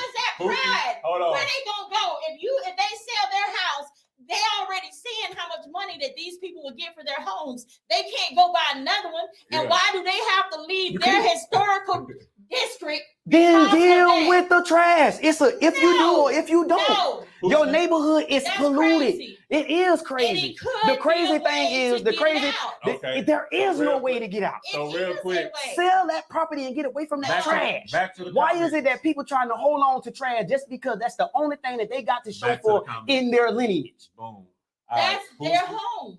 That's their home. Why should they have to sell their homes? Because these people came in on them. They didn't come in on them. They didn't come in on the landfills. The landfills came in on them. So why the hell would they have to sell? So why the hell should they sell their homes? Because these people came in and polluted where they lived at. Why do they have to get rid of something? I have an answer for that. Let me go to the I have an answer for that. Let me go to the I got it. Hold on. Let me answer that before we go. So I got an answer for that. And it's a real sensible answer. Real sensible answer. It's the same reason why a lot of people who've been in neighborhoods before the Habitat program got so far and wide reaching, a Habitat home in, say, an Adam home or Arthur Ruttenberg neighborhood, it bring down the property value. So those people was like, well, shit. And they weren't bringing a landfill. They were bringing a home for a family. People said, well, I'd rather sell because that brings down my property value. If you are bringing in a landfill in my neighborhood, I'm going to get my value away from your trash. Okay. I'm not gonna expect for you to fix your trash. Okay, I am going to value myself wherever that they money allow them to go. What if they don't have that type of money? We just said where they're selling a home. That's something to start from. So you mean to tell me somebody 79 or 80 years old gonna sell their house that they done raise their children, grandchildren, probably great grandchildren, and they just gonna sell it? I understand. I understand the pride of ownership. I understand the pride of ownership. I understand the pride of ownership. But what don't make no sense is for people to say, "Yeah, go ahead." Come on, man. I'm gonna be quiet. Hold on. Let me go to comments and then back to you, bro. So Pooski James asked, "What areas are considered District 1 or Zone 1?" That is from Century all the way to W Street before you cross over Fairfield. All of that. All right. And that. And then Ron said, I bet you won't even be in the FEMA trailer while you trying to put us in. Okay, so where y'all want to go then? Because you can't stay there while they do that. And if you don't want to be in a FEMA trailer, then guess what? I bet you got some relatives that'll let you stay with them. But that is a suggestion for people so they can get what they need fixed and get back into their homes. It ain't like they putting you out on the street. So people lived in FEMA trailers for months and years after Hurricane Ivan, all of that. People lived in those FEMA trailers for a long time. Hell, they even started selling them after people moved out of them. You know, if they make a move, like you said, which one of y'all said that it ain't no coming back if they make them move out of there? Because what David Benjamin said is that white people gonna come in and renovate it. They're gonna renovate it. It's gonna cost too much to come back. Is that what he's trying to say? That's what he's trying to say. But then again, right? They won't be able to do that because if these people have caught up on their taxes and these are their all homes, of that, right? You can't just take their homes. You can't just do that. That's totally they can't do that. And we don't know what the situation may be. It might be a lot of that. It might be a lot of the people over there don't got ownership like we think, or they may don't have handle over their tax business like we think they do. Just because we as a person, maybe me or you, we do, we can't expect that's just how our neighbors live because we live that way. But not everybody over there. A reason for these people to live in an area where the water is polluted and people are dying. People are dying. Okay, now, this is what I want to ask you. Is the pride of ownership more important than your life? No. If the water is polluted, why would you stay? Because they need to fix it. It needs to be fixed. One thing about me, Miss Franscine. That's like saying everybody should have moved from Flint though, because they fucked up. That's crazy. Listen. So what they had a way to fix Flint with them people been there. I don't live in Flint though. I live in Pensacola. You feel what I'm saying? There is a way to fix it. And there is a way to fix it. But people will have to relocate. But how do we know that they have the proper ownership of these houses? How do we know that they got their paperwork? And we know what our personal business is, but we don't know their business. You But feel what why I'm saying? should they This have entire to leave their home? Why should they have we to just leave? said unless they leave the home for a short time and No, go you're to. saying that people just need to sell their property and they need to just get up out. I'm not saying So the FEMA trailer thing will work. it would. Okay. But what I'm saying is, right? How damaged Wedgwood is, we're not talking about a 6-month fix. We're not talking about a 2-year fix. How long estimate? We don't know that, but I can tell you right now, it ain't gonna be that short. No. How long do you think? The man, and I'm telling you what I heard at ECUA with the people that they're contracting out to. Now, this man said, if y'all are talking about us coming in and we're laying pipes and we're putting overlayer covers, because that's what's killing our water. They don't have overlaying covers, and everything that hits the ground is seeping into your water lines. So if you take those pipes out and you put new pipes in, overlaying covers, and that's all we're talking about doing, because that might put a Band-Aid on it, but that Band-Aid is gonna save a lot of lives. You know, and yes, it will, because if you got overlaying covers over these pipes, and there's no way that this stuff can get into those pipes, which they did not do 100 years ago. And you know that you are at least drinking lead. And I can tell you within this paper, we got at least. You can tell me the paper. You can tell me the paper. Yeah. But what I'm telling you, this is my everyday job. And I'm telling you, I went and sat at a board meeting at To ECUA. someone who don't get dirty. He don't get on a tractor. He don't dig. He don't get dirty. He don't get dirty. This man, that's what he does. Right. He owns this contracting company that works for ECUA that lay the pipes down in the ground. So I'm pretty sure this man knows. To be respectful, this is what I'm saying and why I said what I said. Before you could dig anywhere, you got to call and find out what could possibly be in that ground. You don't know that. Could be dinosaurs, could be old World War II parts. You feel what? And no, I'm being for real. Because I was working with a company and we was redoing Museum Park, right? Right. And we was redoing the park. I don't know what you call it. That's right across from O'Reilly's downtown. Yeah. Right. We started digging and we came up on some stuff that was kind of weird, right? So our foreman told them to come look in the hole. Right now you have blueprints, you got people staff to do this job, and we own this job. You feel what I'm saying? They thought they knew, but they didn't know. It was the footing for old slave plantation housing. Mm-hmm. If we go to the park right now, they actually made a plaque and framed it out. You feel me? That stopped construction in that spot right there for 6 weeks. Pensacola is an old town. We don't know what's gonna be in the ground until you dig. You can say what you think, but what you can't say is what's in that ground until you get on that tractor and put a bucket in it. And that is why we. And if the pipes is bad, right? If the pipes is bad, the ground is bad. And that's why we came to that solution. And that's why. And this is what you also don't do. You don't put overlaying pipe on. I'm telling you what this. I'm telling you. What you do for a living? What do you do for a living? What do you do for a living? What do you do? You still arguing me down about history when you don't. A history teacher. Somebody please help me. You don't put overlaying covers on copper.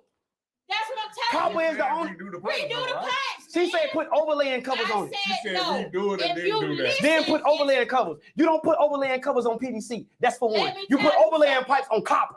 They already on copper. Copper rust. That's the problem. That's why they got rust in their water, because they got copper pipe. Y'all, everything that the city put in, they put in PVC and concrete. PVC and concrete don't need no damn overlay covers. This is his podcast. It don't. Because every situation that I've talked about, he got the answer. You're gonna have to let her finish. I'm gonna let her finish. She keep on saying some stuff that don't match. It don't match. It doesn't. It does not. It does not. It does not. And this, I'll make it fair. Okay. I'll make it fair because you think that I just got an attitude and I'm trying to shut you down. Okay. You feel what I'm saying? But you are. I will give you a fair shake, right? I give you a fair shake. Let's do it because we started off. You feel me? I give you a fair shake, right? Straight up and down the middle, right? It's one thing for me to feel some kind of way about something you said prior. But what you're saying right now is technically it don't match up like that, Miss Francine. It doesn't. I'm telling you, respectfully, it doesn't. You don't put overlay covers. You don't. Okay. And why don't you come to some of these board meetings then? Because I'm at work in one of these holes. What you talking about? No, How many times I came here with my work clothes on, bro? Okay, and you need to come. I mean, it's some of them people, bro. Why don't you come to some of the meetings then? Because the side I represent, they don't do nothing but talk because they want an issue fixed, but they don't know what do it take to fix it. They listening to somebody who don't go in them holes. They listening to somebody who don't do that job. What Miss Francine is trying to say is that that's what they're listening to, because what it takes for the solution is for people that's in the holes like you to show up at these meetings. Exactly. If you show up at these meetings and can't do it, but somebody that's in the hole so gotta come and do that in order for them to understand. This is what I'm telling you. How they gonna understand if somebody? This is what I'm telling you. When I go to these meetings, and I'm gonna tell you how they are. When they come out, the ECUA board members get up on their little seats with their names and whatever district that they stand for, and then they say, "This is what's on the agenda for tonight: pipes in the Wedgwood area and Rolling Hills." Who's gonna speak about that?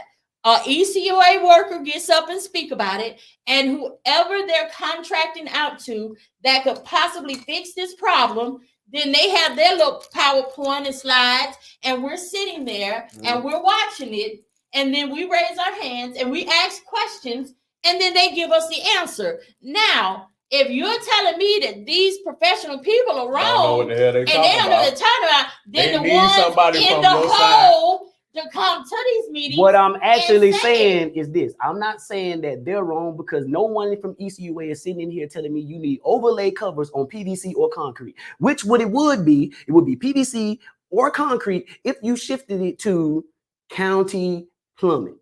Now, if you have personal septic, there's a possibility that you could use what's called copper, but because copper is corrosive, you have to protect it from the ground because it's already conducting water and water pressure. What I'm trying to tell you, and guess what? But we don't use copper no more, so we don't even have a reason for an overlay cover. And guess so what? my thing is this, right?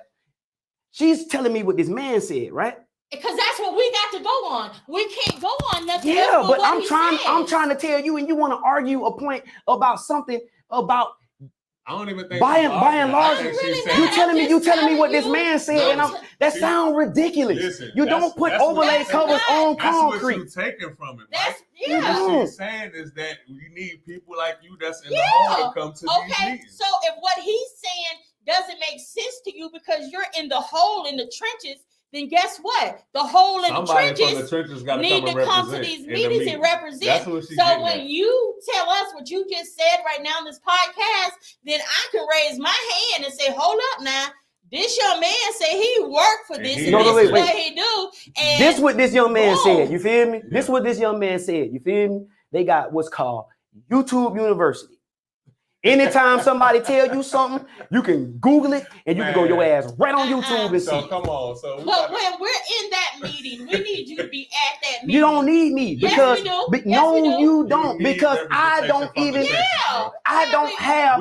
I do not have a Democratic leaning opinion. Her group don't need me. Somebody else group need me, but not the group of people who you think. What group? I keep wondering what group are you talking about? Because that's just like I do not have Democratic leaning views at all. But you work. That's what you do for a living. Ain't that what you said? So we need to know about that so we can make our political thoughts. But why? And we can give our political answers. Because we're not in the trenches. You should educate anybody, regardless of what party they are, when it comes to that. That's a fact. But the thing about it is, right? People have got to stop doing this. And this is what aggravates me a lot. When you speak on things that you have no technical knowledge of and you using someone else's word for fact. But that's what you go on. That's not what you go on, Miss Francine. You can do your homework. No, these are the people who took us and dug up a hole and we looked in it and seen what they were talking about. Whoever that represents at ECUA wasn't even alive when they started the first landfill. So we're gonna move from the landfill. We're gonna move from the landfills in Wedgwood because I do want to touch on cantonment as well. I want to touch on what are you planning on doing when you're elected? Just explain to people the things that are going on now with cantonment, how it's said it's kind of separated. So I'm gonna actually be able to tell you, right, without this person telling me what I don't know and don't, Okay. Because we're gonna move from the Wedgwood. Thank you, God, because I that was crazy. That was real crazy. I thank you. We needed that. So I go out and I walk my district and I talk to the people and I ask them, what do you feel like you need in this community to make it a sustainable community? The biggest thing I heard was we don't have a community center for the children. Mm-hmm. I said, and I agree. That's a community center is like a safe haven for kids and for elderly people because that's where they go to do things. And that's how the community gets closer when you have a community center. Well, they were promised a community center. Right. They were promised one. The fundings came in. Well, the fundings went across the track and it did not. The community center did not get put where they said they was going to put it at. Right. So, of course, they're angry because they're like, they allocated this money for this community center to be at the Carver Park. So they actually said that they were going to put it at Carver Park. And then and then once they got the money, the fundings, then it went somewhere else. Right. I personally talked to Josh Womack. He's the president of the Rotary Club in Cantonment. And he said, we are very disappointed about this because we were told that this community center was going to be here. Mm-hmm. At Carver Park? But now it's over. You know where the tennis court is at? Like when you're coming into Cantonment and it's like a bunch of pretty grass and the golf course. From what I can understand. By Century Old football field. So, I told him, I said, that's something that should never have happened. Mm-hmm. Honestly, if that's where that money was allocated to go, that's where it should have went. So the only thing left to do now is, we're gonna have to build one. We're gonna have to put in for the resources and to give explanation of why we feel like we need this money there. And we need it there because that's what was promised to the people. And that's what that particular money was allocated for, but they didn't use it for that. How big of a community center are y'all hoping to get in Cantonment at Carver Park? Well, that's a conversation that me and Josh Womack is going to have with one another. I asked him that as well. And he said, we wanted something at least with a kitchen. So we wanted to have tutoring for the kids. And we're going to feed them after school lunch. And we want computers so they can be tutored. So technically, when you say something like that, that would definitely have to go before Stephen Berry, that's the county commissioner. Right. Also with the people of Cantonment that's in the Rotary Club. And of course, myself, I will be there to listen on, to hear exactly how big they would want it and what they would want and see how much would it actually cost to build something of that nature of what they want. Once we find out exactly how many square footage is, what we would like to have in that community center, see how much money it will take to build that community center, then that's when you start going to your sources, your resources, as far as getting the money to be able to do that. And the biggest thing that's going to be the holdup is we've already given y'all money for this. And yeah, you did, but our state rep took it and she put it somewhere else instead of where the original plan was supposed to be. So that's going to be the biggest hurdle. Seeing how much everything is going to be, seeing how big you're, that's not the problem. The problem is going to be when you reach out to the different sources to try to get this money, because the biggest thing that they're going to say is, we've already done this. Right. Well, yeah, you may have, but it didn't go where it was promised to go, and it's over here. And another big problem is going to be, even though as a parent myself, yes, I would say it's dangerous for the children on that side of Cantonment to have to walk to that particular community center. Right. They're going to probably say, well, is it walking distance? And some people may say yes, but some people as a parent, we all know that sometimes our children go to these community centers when they're not home, but it's close enough to where, they could have someone standing at a gate and see them walking to that community center without them walking in harm's way. but this is kind of far, and you ain't gonna be able to just sit at a gate and watch the children walk there. You know, that's just like the reason why Lincoln Park doesn't have a community center, because you know what they said? What? The one for Wedgwood is also for Lincoln Park. That's in the same county district. But that's not true though, because Lincoln Park is really far from Wedgwood. They definitely need their own. But when it came time to fight for one, to try to get the resource and the money from it, the biggest thing they said is, well, they got the Marie Young Community Center. Yeah, but have you ever seen that there's a whole highway that these babies are gonna have to cross and get to? And I know some people up here may say, well, when I was younger, we used to go through the clay pit. Well, but ain't nobody doing that. Ain't nobody doing that no more. If we're going to put this community center at Carver Park, where in the park are we going to put it? That was something that, like, that's what I said. That's for the construction people to work that. And they do have that worked out. And they do have that. I just haven't seen it. Mm-hmm. Me and Josh Romack have talked about it. And he says, Ms. Mathis, we had the plans. How much parking do you have to have for a community center? Hold on real quick before you answer that. Okay. Finish what you were saying. So I talked to Josh Romack, and he says, well, we had the plans all planned out. We had everything to where it made sense. We was not violating no code. So obviously they had the parking spaces. Okay. They had everything they needed under code law inspection and what do you call that? Area code enforcement. I'm sorry. They had all of that planned out. And I said, okay, so what happened? Well, as you know, she said that when she get the resources, which she did get, and it was allocated for us, we would get our community center. Yeah. And we was anticipating on getting that. The kids was excited. The grown-ups was excited. No community center. And then nothing happened. Nothing happened. Cantonment got the community center, but the gripe that you have is it's not in the place where y'all say y'all wanted it. Right. It's on the other side of the tracks. It's on the other side of the tracks. Yes.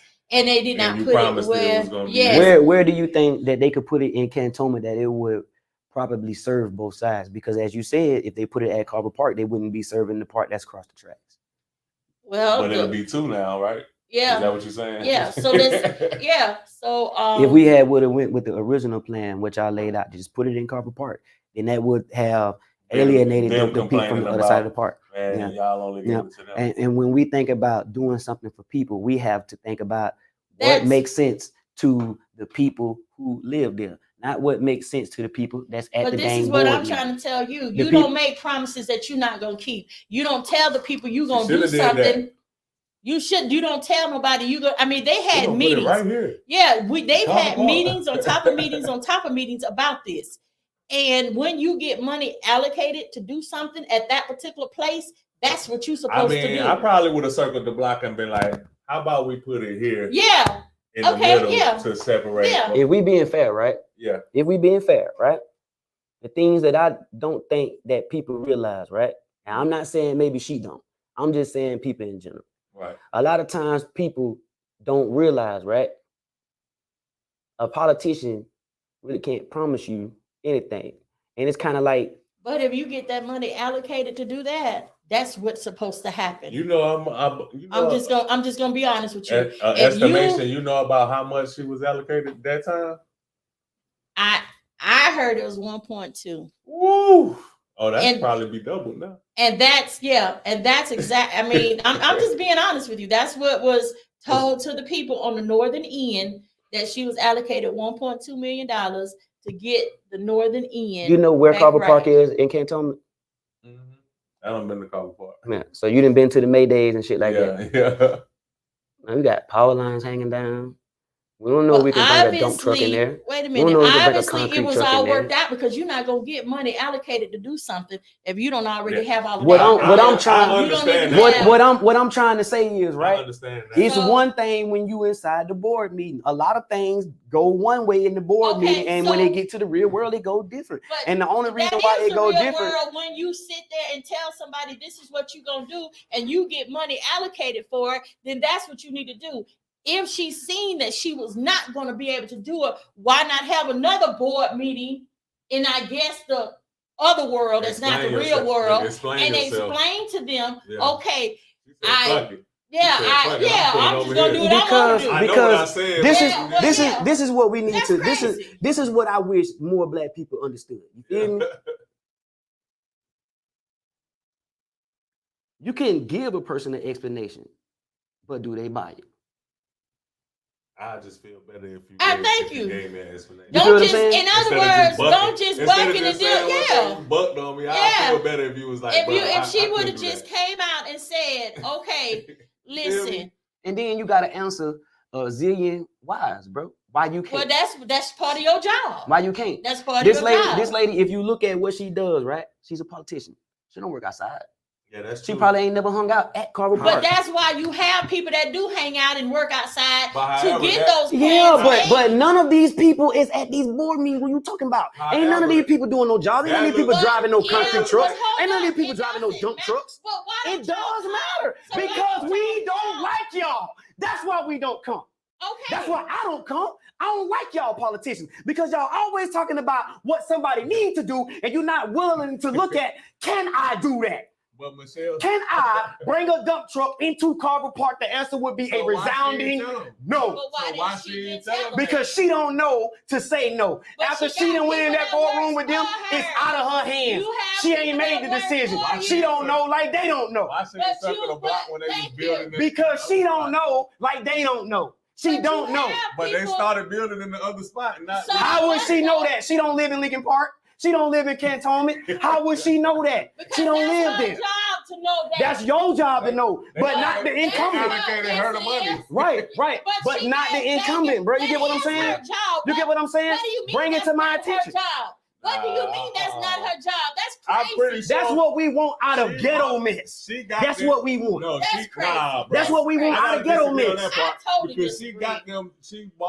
She got them to get their buy-in. All of them people that was like, "Ooh, she about to build it in Carver Park." She got all of their buy-in. Then didn't hold up her end of the bargain, and I know she knew about that. She had to. You ever heard the saying, "If you want to make God laugh, tell him your plans"?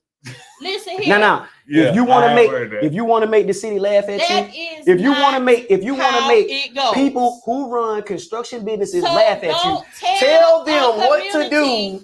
That they can't do when they get there to do the job. Then don't tell a community so what you gonna do. Why shouldn't fingers be pointed at Michelle Salzman for that though, bro? I think you can point them at her. That's what we now to be for real, that was wrong. If you were to be an actual constituent, right? It's not someone else's job to monitor where I donate money to. Or where did I lobby to get funds allocated to? But when you go to get these funds allocated, you know what you have to have? You have to have a plan on what you need it for, why you need it for, and what you're going to do. And here are the plans on how we're going to do it. And that's how you get those respectfully, funds. And that's how you get respectfully, Miss Francine, I wish that you would just give me 1 hour on my job. I'm a foreman on my crew. I read blueprints. I do all this. What you talking about that the city needs to do? I do this. What you don't get is I wish that you could tag along with me. Because what happens all day, Big D, this is what happens. I know how it goes. I'm in the trenches. I know how it goes. Every day I get a blueprint like this, right? And I'm looking at it. Yeah. I get out there, I start pulling my tape measure. Now I got to go back to the superintendent, or I got to go back to the general contractor and tell them, hey, if I put it 3 feet with a quarter bubble of fall on it, like you tell me to, right? Yeah. Then that makes it pool water over here in this spot. You feel what I'm saying?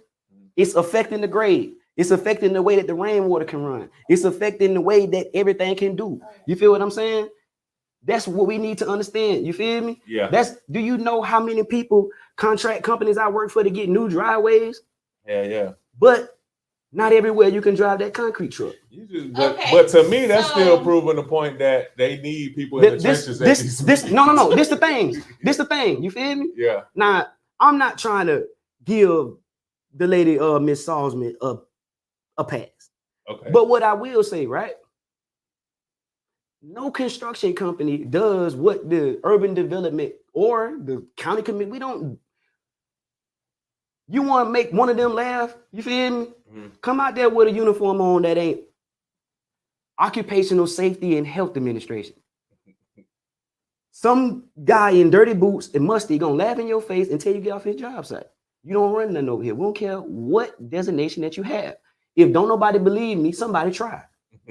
You go on Hensel Phelps' job, they're gonna run you off. You go on Blue Lake, they're gonna run you off. I don't believe that. I don't believe that. You know why? You know why don't nobody get it? Because you telling me what you want, but is it possible that I can actually give you this? But this is the thing. I'll let you finish, and then you feel what I'm saying?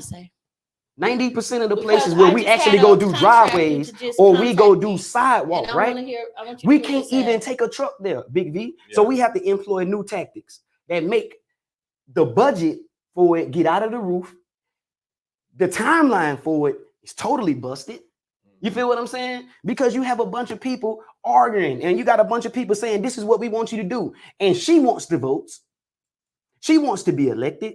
She wants people to be behind her. So the easier thing is to say, yeah, and think that when you get in office, you can actually do what the people asking you to do. And in a lot of cases, you can't. I've never gotten a blueprint where something on that mud didn't change at least 5 times. This is every day for the last 20 odd years. And it ain't just me. It's a lot of other people who you can ask. It's a lot of people you can say, you can ask. Yeah, go ahead. When I come out to that construction job that you work at, because I have been out to one, me and a couple of other people, and I have had someone to say to us, this is not going to work. We can't make this happen. And you know what we said to them? Oh, it's going to happen because you know why? Your company has gotten paid. Before we even got your company, you said that this could happen and y'all could make it happen. So something going to have to give. So that's if we being for real, now, if we being for real, 3 Mile Bridge still ain't finished for that same attitude. You tried it, but the people ain't going to work no more. Okay, the same thing. The Quint Studer building, it's not finished. The same thing. Well, we're driving across that bridge, ain't we? Yeah, it's safe enough for you to pass it, like it was safe enough for them to put them tractors on there. Okay. But do you have the running lane like they say? Do you have the bike lane? You do not. Do you have the lights like they say you do? You don't. There's so much lights on there. You have plenty of lights on there, but do you have the lights that they say we were gonna have? This is my deal.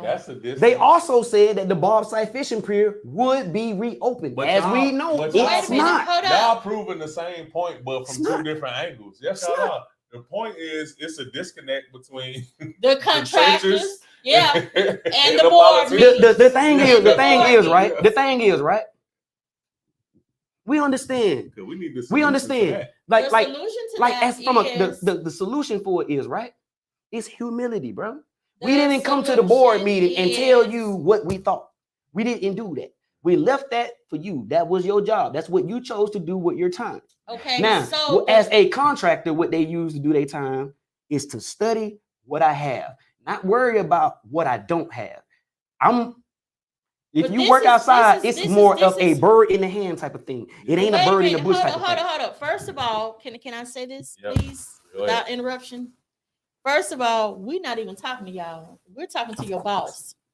We're talking to the man that owns your company that you work for. And he's the one that we're laying these blueprints out to. And he's the one that is saying, we can do this and we can make, because let me tell you something. Before we give this money out to your company or any other company, there's going to be a reason why we give you the money. And that's because your boss have told us that this can be done and we can do it. We're not going to give somebody money for something that cannot be done. I'm going to go back to my original point. Respectfully, you can pay my employer whatever you want to. None of my employers in that front office actually wear boots that they go on the job site and they don't do my job. They don't. But is that their fault? That's not our fault. Huh? That's on your boss fault. No, it's no one's fault. But it's not a fault. The problem is the politicians, like she said, because they can, they do. They put a hard line on it. Oh, no, you're going to do exactly what we said because you got paid. But what does that have to do with the people who actually doing the job that say, I can't give you that? Somebody is working on your house and you done paid them money to do what they said that they can do at a certain amount of time and it's going to get done. You're going to be expecting that work to be done, and you're going to be expecting that work to be done like they said. Now, if they say we can't do that, we have came to a problem. Okay, so now it's time for the bosses, the politicians, to come to a meeting of the minds and say, this is the original blueprint. And you're telling me you can't do this and this. What can we do that will amount to this and that, but we may have to substitute a couple things? And that's what needed to happen. Not, I've gotten $1.2 million I don't know reconstruct. I don't know that to have happened. Hold up. To reconstruct the northern end. I wish she'd do the same shit she asked me for. And half of that is going to go to the people in Cantonment for this community center that I said that I will give y'all, and that we have said in several meetings about, and I've gotten this money right here just for that. Because that is what you do. You get money allocated just for that particular project. And once you get that money, that's what that money is for. And that's where it should be going. Now, if you don't do that, then guess what? That's called misappropriation of funds. Now, this is what they're trying to argue about. Well, can we get her for misappropriation of funds? Because on these blueprints, it had our park name on it. We discussed it to the T. We found out how much money it was going to be to make this community center and to get all this done. And instead of her putting it where it should have been put, now where did these blueprints come from? To take it on the other side of the tracks. Did she draw the blueprint? Hold on. Because I'm going to let you get all of yours without her talking. Because this is the deal. What if she didn't do no blueprints? How they making this community center? Unless she taking the same blueprints. You said you seen the blueprint. You didn't make the last set neither. I did not see the ones that we took that she's making across the tracks. So I don't know where she get them from. Yeah. And I don't think nobody else know neither. Do you know? I don't care. Do you see? That's the problem. See, he just said the key word. He don't care. And that's the problem with too many people today. They just don't care. And I think what we need to start doing is caring, regardless if it's in your community or not. It's still affecting someone. It affects someone. And that's the problem. People just don't care. Okay. So right there. Now, Mike, you talk. Ms. Francine, I'm going to mute you up. I'm going to start off by saying why I don't care, right? Okay. Because I work. I don't legislate. I work. I'm gonna tell you what else I don't do. I'm gonna tell you what else I don't do. She muted. So. You feel what I'm saying? They didn't hear me no way. Nah. You're muted. We listening. They didn't hear me. Go ahead. You heard me. I'm gonna tell you what else I don't do. Right? I'm not a person that you can tell me, hey man, I can't give you that. And I'm going to tell you or argue with you as to why. You know what I'm saying? Because I got enough technical knowledge. And even if I didn't, you feel what I'm saying? I got enough technical knowledge of the process. You feel me? I'm educated about the process. There have been thousands of places right here in Pensacola. People don't realize Pensacola and the surrounding areas, bro, this is the oldest area in the United States, period. Every war that has been fought in the world has been fought some part here.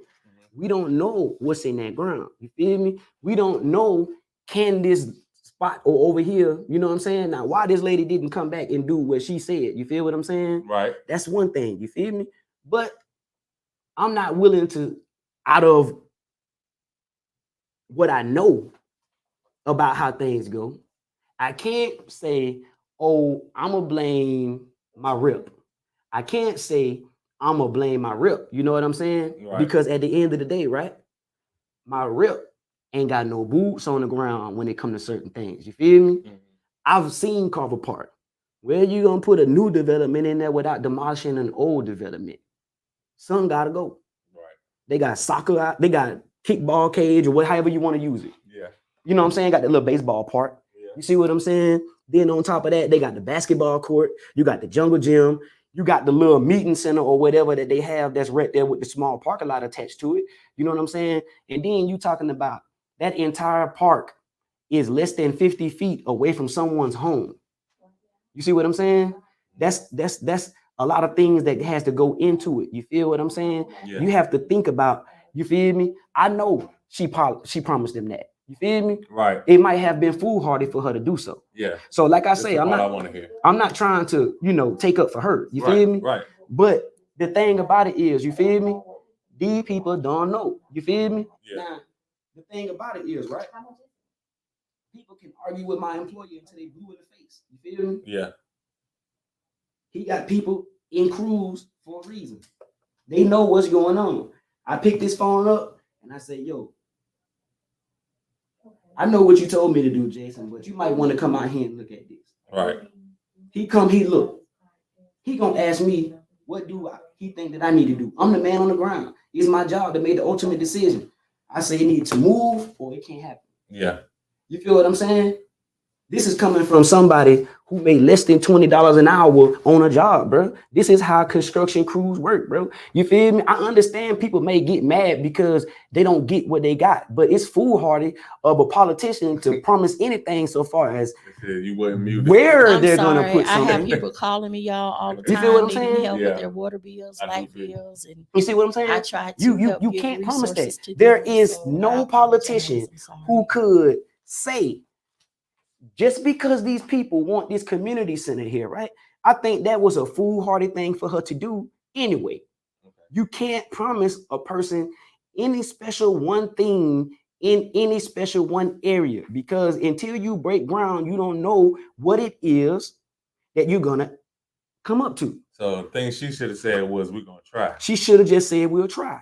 She shouldn't have said that we gonna do this. You feel me? Because we could have this argument all day until we all turn yellow. Right. You feel me? What politicians have to say and what they pay these contractors ain't have anything to do with actually, is it gonna get done like that? Yeah. I've been working construction all my life. I'm gonna tell you, it ain't. So ain't gonna happen like that. You know why? Why? Because them people don't get dirty. And you know what? They don't want to get dirty. And you know why else? If you don't know what I'm paying you for. So I'm going on your word. I trust your word. Yeah. Now, if I got to come check behind you, somebody fired. If I got to put a tool belt on, somebody fired. I sit in the front office. I go pitch contracts. I don't go get dirty and go look nor stare down a hole, only on my phone. Okay. Or maybe I drive a drone over and I look. You feel me? The most foolhardy thing for anyone to do is to argue about something that you don't have no knowledge in. You feel me? Michelle Salzman can say, I'm gonna put this community center over here. She's outside of her wheelhouse to say something like that. Okay, now you have other people who sit or come to a board meeting. They can say, well, this is where we want it at, this and that and this and that and this and that, right? Right. There is no guarantee that I can give you what you asked for, even if I tell you that I would. You feel me? You came here with an issue. Now I'm gonna try to make sure your issue gets straight. But there are extenuating circumstances. And when you're talking about building something, that's an ultimate extenuating circumstance. Because can you roll dump trucks, heavy laden dump trucks? Can you roll concrete trucks here? Can you roll potable water trucks here? You feel me? This road has got to be weight rated in order for the trucks to come off of the main highway and enter into the neighborhood. And I'm gonna point out something that I'm pretty sure no politician is paying attention to. You feel me? If you go in front of a trucking company, any trucking company, if they running dump trucks, if they running pump trucks, if they running concrete trucks, or if they running potable water trucks, their street ain't even asphalt. The street is concrete, because concrete streets is the only thing that can sustainably support that way in and out. No. More than half of asphalt is old rubber tires. Yeah. It can't support the weight, bro. Yeah. It just can't. If you go to USA right now. Is that only in Florida? Or you talking that's about everywhere. Okay. That's everywhere. This is the whole deal. You have to change the street in order to roll them trucks. Yep. So this kind of like what I want to say about this whole subject that we've been talking about for the last 2 hours. Yeah. The last 2 hours. Y'all sit up in them offices and ask for things y'all not even 100% sure can y'all get. Let me say something to what he just said, and I'm All glad you said that. Yeah. For the last 2 hours, we've been talking about you digging in holes and all that, and that's good. But what I'm trying to tell you is this: we don't supposed to be out there digging in them. Politicians, we pay people to do that. Yeah. And if we pay someone, if I tell you you can't have it, you can pay me what you Wait a want. minute, You still hold can't up. get it. But we won't, if you You tell can't us get that it. we can't have it, then we won't pay y'all, and we will go to somewhere else. But Go to another unfortunately, in construction order to site. start a contract, But you this gotta is pay why- to start the contract. But wait a minute. So that's ignorant Hold of up. that's. We let you talk for a Wait, minute. Man, hold come up, on, bro. Don't hold tell me up. what you will and you Come won't on, do. man. Hold up. For real. You cannot Stop attacking me for one. I spoke in general. Yes, you is. You keep saying you. Don't say you to me. Don't even look at me. Look over Because there. you said I didn't look at you when I was talking. Mike, Feel me? come on, bro. So when you You say gotta be able to hold that politicians, together. You're not even a politician. You're not elected and you never have been. been. You always But look let up her here at make me, the statement and without why you are getting you offended. attacking me on what I will and won't be? You don't know what I will and won't be. Now, not only do you work in holes, you God too. Well, No. you got a lot of things No. going on, God. No. You This got is a lot of things going on. this God. what I got going on. I'm sitting So- here. so I'm sitting what here. you I'm need not to even do- on the ballot, but me and you what going back and need to debating. do- What you know? It's the primary for crying out loud. Why are you not somewhere doing something that caused good? Guess But what? instead, I was. you showed That's up. why I You was showed late. up. You showed up late. Thank you. That's why I was late, She came because from- I she was came late. You was late because you are not a punctual person. That's why you was late. You was late because you didn't care enough to be you was here doing good. on Nah, time. Mike, you was doing Okay, good, bro. this is what I'm Hold going on. to say. You didn't care enough about this interview to be here on time. Bro, So that's why my attitude bad. If you wanted my attitude to be great, you show him be on time like I was on time. Hold Mike. up. You decide to have decent people on your Come show, on, bro. then I will be back. All So right, this interview is over. All right. Because he's garbage. come on. And And we that's out. what I mean. Look, I'm gonna read this comment. David Benjamin said, "Not true." He was saying, "Not true to you, Mike, because we have leverage. She has a vision. She has a bigger vision. I deal with billionaires in South Florida, and I have influence as a worker. They need us." She don't got leverage. And he bro. said, "This is They great got it because done, if she dog. takes I this mean, energy, understand she where will I'm get coming stuff from. done." And that's how we're gonna end it. We'll see.